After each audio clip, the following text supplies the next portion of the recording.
সুপ্রিয় দর্শক, ভিওডি বাংলার নিয়মিত আয়োজন নিউজ ন্যারেটিভে আপনাদের সবাইকে স্বাগত জানাচ্ছি। আমি মঞ্জুর মিলন। আপনারা জানেন যে সমসাময়িক নানা বিষয় নিয়ে আমাদের এই আয়োজন, আর এই আয়োজনে আমাদের সাথে আজকে যুক্ত হয়েছেন বিএনপির প্রান্তিক জনশক্তি উন্নয়ন বিষয়ক সহ সম্পাদক এবং বাংলাদেশ পূজা উদযাপন ফ্রন্টের সভাপতি অপর্ণা রায় দাস।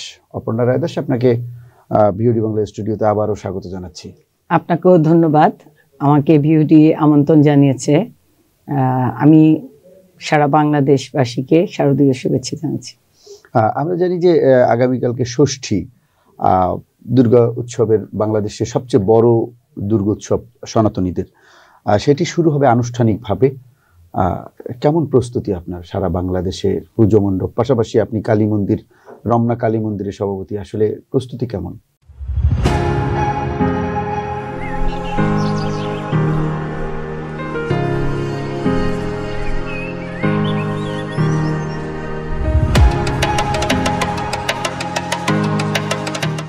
সারা বাংলাদেশি প্রস্তুতি ভালোভাবেই হয়েছে মোটামুটি। কালকে আনুষ্ঠানিকভাবে প্রদীপ প্রজ্বলনের মাধ্যমে এবং পুজোর ঘট বসানোর মাধ্যমে পুজো শুরু হবে আর কি। এখন এই যে একটা নিরাপত্তা নিয়ে একটা আশঙ্কা ছিল, সেই বিষয়টি আসলে আপনারা ফেস করছেন কিভাবে? সরকারের সহায়তা কেমন পাচ্ছেন, বা অন্যান্য রাজনৈতিক দল যারা এখন রাজনৈতিক কর্মকাণ্ড করছে তাদের সহায়তা কেমন পাচ্ছেন?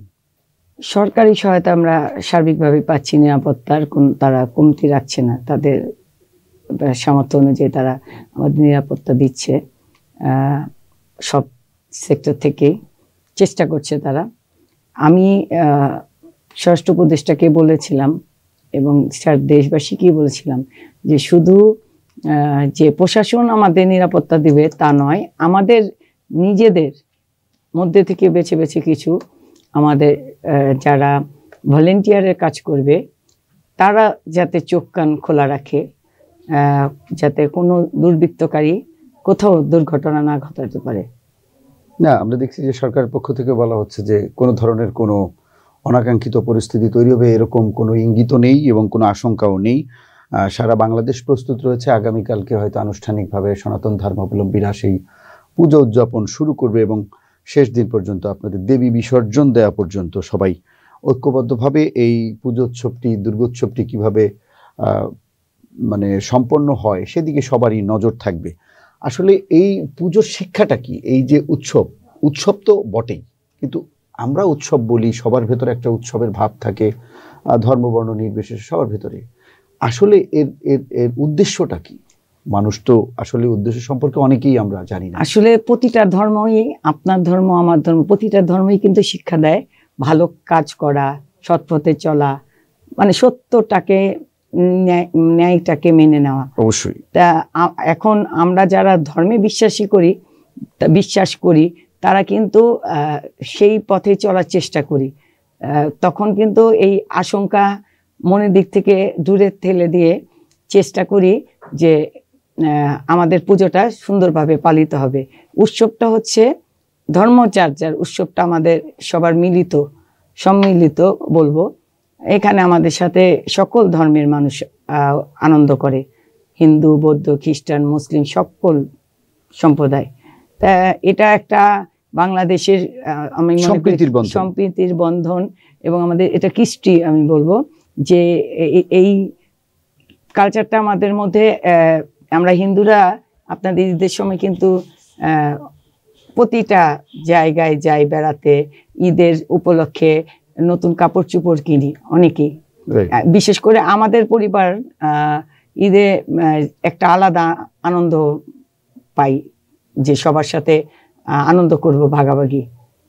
না, অবশ্যই দুর্গোৎসব বলি বা মুসলিমদের ধর্মীয় উৎসব যেগুলো আছে, আসলে সবগুলো উৎসবেই আমরা জানি যে আপনি সারা বাংলাদেশের পাড়া মহল্লায় যদি ঘুরে দেখেন তাহলে দেখবেন যে ধর্মবর্ণ নির্বিশেষে আসলে এই উৎসবের ছোঁয়া সবার গায়ে লাগে। তো যাই হোক, এই যে পুজোকে কেন্দ্র করে পুজোর যে সার্বিক প্রস্তুতি, সেটি তো সম্পূর্ণ হলো। এখন আমি আপনার কাছে প্রশ্ন যে এই থেকে আপনারা আগামী দিনে পথ চলার পাথেয় হিসেবে কি চাচ্ছেন, কি নিতে চাচ্ছেন? মা দুর্গা আসে কিন্তু অশুভ শক্তিকে বিনাশ করে সত্যকে ন্যায়কে প্রতিষ্ঠা করার লক্ষ্যে, এবং সে শান্তি প্রতিষ্ঠা করে যায়, সেটাই তার ইচ্ছা থাকে মা দুর্গার। তাই আমিও চাচ্ছি যে সামনে আমাদের নির্বাচন, আমরা নির্বাচনটাকে আমাদের যেই ভোটের অধিকার হারিয়ে ফেলেছিলাম 15 বছর, সেই ভোটের অধিকার ফিরে পেয়ে আবার ভোট দিতে পারবো, এটা মনে একটা আনন্দ, আশা, এবং এই ভোটের মাধ্যমে একটি নির্বাচিত সরকারের প্রত্যাশা করছি, যে সরকার আমাদের হারিয়ে যাওয়া সমস্ত কিছু ফিরিয়ে দিবে, আমরা ন্যায়ের বিচার পাবো। আমরা জানেন যে বাংলাদেশ একটি রাক্ষসের খাঁচায় বন্দী ছিল, আমাদের সব কিছুই তখন শঙ্কার মধ্যে কাটিয়েছে, মানুষের জীবন, জনগণের রক্ত চুষে নিয়েছে। আমি বলবো এখানে শুধু যে বিরোধী দল বা যারা রাজনীতি করে তারাই আমরা শুধু এই রাক্ষসের বেড়াজালে ছিলাম না, সকল সেক্টরে, সকল ক্ষেত্রগুলা। আমরা যারা সাংবাদিকতার সাথে আছি তারাও জানি যে সাংবাদিক ভাইরা মুক্তভাবে, স্বাধীনভাবে সংবাদ পাঠ করতে পারতো না, বা আমাদের বাক স্বাধীনতাটাকে কেড়ে নেওয়া হয়েছিল, যেটা 72 থেকে 75-এ ঘটেছিল, সেটাই আবার এই 15 বছর আমরা দেখেছি। তা এই আশঙ্কার থেকে আমাদের মুক্ত হতে হলে একটি গণতন্ত্র দরকার, গণতন্ত্র প্রতিষ্ঠার লক্ষ্যেই আমাদের একটি নির্বাচিত সরকার আশা আমরা করছি, যেই সরকারের কাছে আমরা সকল কিছুর বিচার পাবো। সাগর রুনি হত্যা থেকে আমাদের অনেক সাংবাদিক ভাই খুন হয়েছে, আপনি নিজেও একজন সাংবাদিক, জানেন সবই। সারা বাংলাদেশের অবস্থাটা কি এখন? পুজো মণ্ডপগুলোর নিরাপত্তার কোথাও কোথাও আশঙ্কা করা হচ্ছে যে কোথাও কোথাও মানে এটা বিচ্ছিন্ন ঘটনা, যে সেখানে কোনো ধরনের দুর্বৃত্তায়ন হতে পারে। দেখেন, আমি 7 দিন আগে ষষ্ঠ উপদেষ্টাকে নিয়ে আমার মন্দির পরিদর্শনকালে বলেছিলাম যে বাংলাদেশের হিন্দুরা ভালো আছে। আমি কলকাতায় একটা নিমন্ত্রণ জানিয়েছি যে এসে দেখে যায়। কেন বলেছিলাম? যে বাংলাদেশ সম্প্রীতির দেশ, এদেশে সকল ধর্মে মিলিত হয়ে এক হাতে হাত রেখে কাজ করে, সুখ দুঃখগুলো তারা ভাগাভাগি করে নেয়, তাই বলেছিলাম। কিন্তু এতে অনেকে গাত্রদাহ হয়েছে, সেটা আমাদের পার্শ্ববর্তী দেশ বলেন বা যাদেরই দুর্বৃত্ত যারা, তাদের মনে আঘাতে এনেছে যে এই কথা কেন বলল দিদি। হ্যাঁ, দিদি কি কারোর নির্দেশে বললো কিনা? কারোর নির্দেশে না, আমি একজন সামাজিক কর্মী বলতে পারেন। আমরা যারা রাজনীতি করি, আমরা সমাজের ভালো নাগরিক হিসেবে বলতে পারি যে আমাদের দেশে কি সত্যি আমরা ভালো নেই? সবাই ভালো, যারা সকল ধর্মের মানুষ এখন, বিশেষ করে 5ই আগস্ট পট পরিবর্তনের পর কিন্তু এখন আমরা শান্তিতে ঘোরাফেরা করছি। আগে কিন্তু একটা আতঙ্ক কাজ করতো, বাড়ি ফিরে যেতে পারবো কিনা, যে কারণে বিশ্বজিতের মতো ঘটনা, বিশ্বজিতের মতো একটা নিরীহ ছেলে যাকে আমি প্রতিদিন দেখতাম, কোর্ট থেকে বের হলেই ওই গলি দিয়ে আমি চা খেতে যেতাম। হ্যাঁ, বিশ্বজিৎকে তো আমি ভুলতে পারবো না, ওকে হত্যার শিকার হতে হয়েছে, খুন হয়েছে ওর, ওই বিচারও কিন্তু আমরা এখনো পাইনি। পাশাপাশি আমরা দেখেছি রংপুরেও যে হিন্দু পল্লীতে বড় ধরনের আঘাত হলো, সেখানে প্রতিটি জায়গায় ঘটনা ছিল। আপনার 3370-টির উপর মন্দির ভাঙচুর হয়েছে। আপনার 18 সালের পর যখন আবার ভোট চুরি করে আবার সরকার গঠন হলো ফেসিবাদের, সেই এরপরের ঘটনাগুলো এইভাবেই ঘটেছে যে মন্দির ভাঙা, মূর্তি ভাঙা এবং হিন্দুদের বাড়িঘর দখল করে নেওয়া, বাধ্য হয়ে অনেক হিন্দুকে দেশ ছেড়ে যেতে হয়েছে। আমি একটা সময় ট্রাস্টি ছিলাম, 2.5 কোটির উপরে তখন হিন্দুর দায়িত্ব ছিল। আস্তে আস্তে সেটা কমতে থাকে। এই কমার কারণগুলো তো আমাদের খুঁজে বের করতে হবে। অবশ্যই এটা এই 17 বছরে একটা গ্রুপ বলে হিন্দুরা ওই ফেসিবাদকে ভোট দেয়, যেখানে আওয়ামী লীগের অনেক নেতা কর্মী বলেছে দুঃখের সাথে যে ভাই আমাদের ভোটটা আমরা দিতে পারিনি। সেখানে হিন্দুরা কিভাবে ভোট দিল? কেউই তো ভোট যেতে পারেনি, কেউ ভোট দিতে পারেনি। হিন্দু মুসলিম বিষয় না। তাহলে এই যে আমাদের সম্প্রদায়কে নিয়ে রাজনীতি বা ধর্ম নিয়ে রাজনীতি, এটাকে আমি নিন্দা জানাই যে এটা কেন হবে।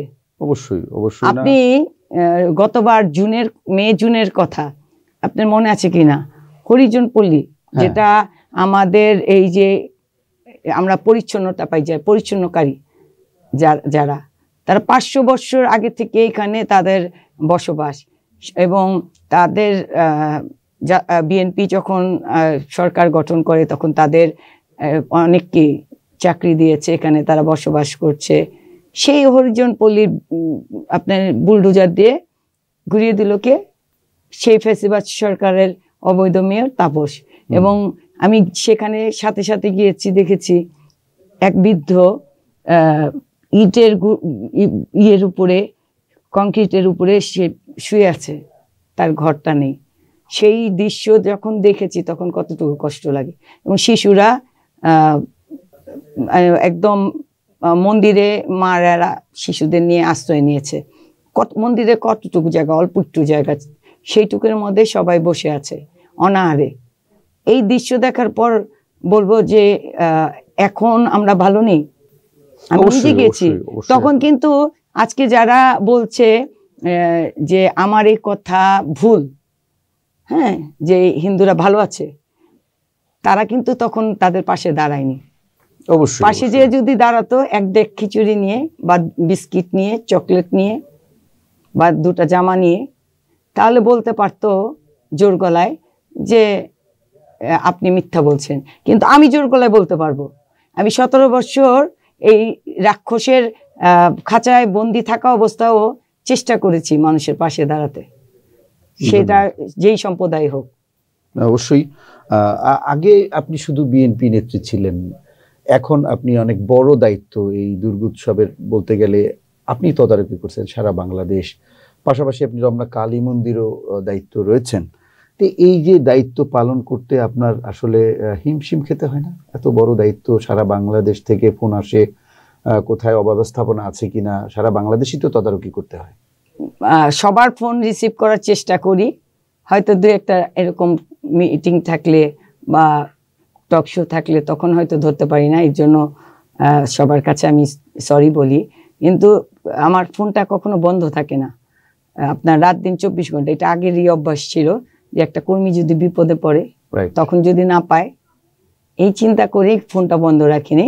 ফোনগুলা রিসিভ করি, চেষ্টা করি সবার খোঁজ নেওয়া। সারা বাংলাদেশ থেকেই কন্টিনিউ ফোন আসছে। আমাদের ফরিদপুরে আপনি শুনে অবাক হবেন, যেটা ছিল সেই ফেসিবাদের ঘাঁটি, সেখানে আমাদের পূজা উদযাপন ফোন বাংলাদেশ সেখানে কাজ করে চলছে। গোপালগঞ্জ, ফরিদপুরে 700-এরও বেশি পূজা, সেইগুলা আমাদের যে দায়িত্বে আছে সে ওগুলা কন্টিনিউ দেখছে। আমি প্রতিটা জেলায় জেলায় কমিটি দিয়েছি, 60টা জেলায় কমিটি দিয়েছি। সেই 60টা জেলা আপনার কন্টিনিউ আমার টিম কাজ করে যাচ্ছে, আমাকে সব জানাচ্ছে। আমার যে সাধারণ সম্পাদক সমীর বসু, সে 80-র দশকের ছাত্র নেতা, সে কাজ করে যাচ্ছে আমার সাথে। আরো আছে আপনার পুরো টিম কাজ করছে, এরা কাজ করে যাচ্ছে। তো এই যে পুজোটা নিয়ে আপনার দুশ্চিন্তা একদিকে, যে আসলে এই পুজোটা ঠিকভাবে হবে কিনা, পাশাপাশি আবার আপনার রাজনৈতিক দায়িত্ব কিন্তু বেশি। এই পুজোকে কেন্দ্র করে একটি দলেরও দায়িত্ব, আবার পাশাপাশি আপনার ধর্মীয় যে সংগঠন আছে সেটিরও দায়িত্ব। তো সবকিছু মিলিয়ে এই যে এক বড় দায়িত্ব, আপনার এই পুজোটা সম্পন্ন হওয়া পর্যন্ত আপনার সনাতনী ধর্মাবলম্বী যারা আছে, পাশাপাশি বিভিন্ন ধর্মের যারা আছে এবং সরকার, সবার প্রতি আসলে আপনার মেসেজ বা আহ্বান কি থাকবে? সবার প্রতি একটাই মেসেজ থাকবে যে আমরা ঐক্যের বিকল্প নাই, যেটা আমাদের ভারপ্রাপ্ত চেয়ারম্যান জনাব তারেক রহমান সবসময় বলেন। তিনি বলেন যে আমাদের নেতাকর্মীরা যেন এই সময়টাও, বিশেষ করে পূজার সময় দায়িত্ব পালন করে প্রতিটি মণ্ডপে মণ্ডপে। ভারপ্রাপ্ত চেয়ারম্যান জনাব তারেক রহমানকে আমি এর জন্য কৃতজ্ঞতা জানাই। তার নির্দেশে আমাদের প্রতিটা অঙ্গ সংগঠন মণ্ডপে মণ্ডপে কাজ করছে। ছাত্রদল, স্বেচ্ছাসেবক, যুবদল, বিএনপি, সারা বাংলাদেশে। আর আমার একটাই মেসেজ যে আমরা ঐক্যভাবেই আমরা যে কোনো মানে দুর্বৃত্তকে প্রতিহত করব। এই বিগত দিনে যখনই দেশের সংকট আসছে চেষ্টা করেছি, সবাই ঐক্যবদ্ধভাবে হ্যাঁ সম্মিলিতভাবে সম্মিলিতভাবে ফ্যাসিস্ট কিংবা যে কোনো যে ধরনের কোনো স্বৈরাচার বা, সংকটকে সবাই একসাথে একসাথে মোকাবেলা করেছি। তো এবারও আমার সবার প্রতি আহ্বান যে বিশেষ করে আমাদের হিন্দু সম্প্রদায়ের ভাই বোনদের প্রতি আহ্বান যে আপনারা কোনো শঙ্কার ভয় পাবেন না, নির্দ্বিধায় আপনারা আনন্দ উৎসব পালন করবেন। হ্যাঁ, চোখটাকে খোলা রাখতে হবে। মা দুর্গার 10 হাত, আর আমাদের চোখগুলো যদি খোলা রাখি তাহলে মনে হয় আমরা পারবো যে কোনো অশুভ শক্তিকে পরাহত করা। দিদি, আপনাকে অসংখ্য ধন্যবাদ জানাচ্ছি। আপনি আপনার এই ব্যস্ততার মধ্যেও আপনার মূল্যবান সময় আমাদেরকে দিয়েছেন, বিউটি বাংলা স্টুডিওতে এসেছেন, আপনার কৃতজ্ঞতা জানাচ্ছি। আপনাকে অশেষ ধন্যবাদ এবং পুজোর নিমন্ত্রণ রইল। অবশ্যই, ধন্যবাদ। সুপ্রিয় দর্শক, অপর্ণা রায় দাস, তিনি বাংলাদেশ পূজা উদযাপন ফ্রন্টের সভাপতি, পাশাপাশি তিনি বিএনপি নেত্রীও। তিনি বলছিলেন যে একটা সম্প্রীতির বন্ধন চাই, আমরা সবাই যেন সম্মিলিতভাবে আমরা একসাথে যেমন উৎসব পালন করব, যে ধর্মেরই হোক না কেন, পাশাপাশি আমরা সবাই সম্মিলিতভাবে যে কোনো অশুভ শক্তি অপশক্তিকে যেন মোকাবেলা করে আমরা সামনের দিকে এগিয়ে যেতে পারি, পরিবর্তনের দিকে এগিয়ে যেতে পারি, আমরা একটা নতুন বাংলাদেশের দিকে এগিয়ে যেতে পারি। সবাই ভালো থাকবেন, সুস্থ থাকবেন, নিরাপদেই থাকবেন। ধন্যবাদ।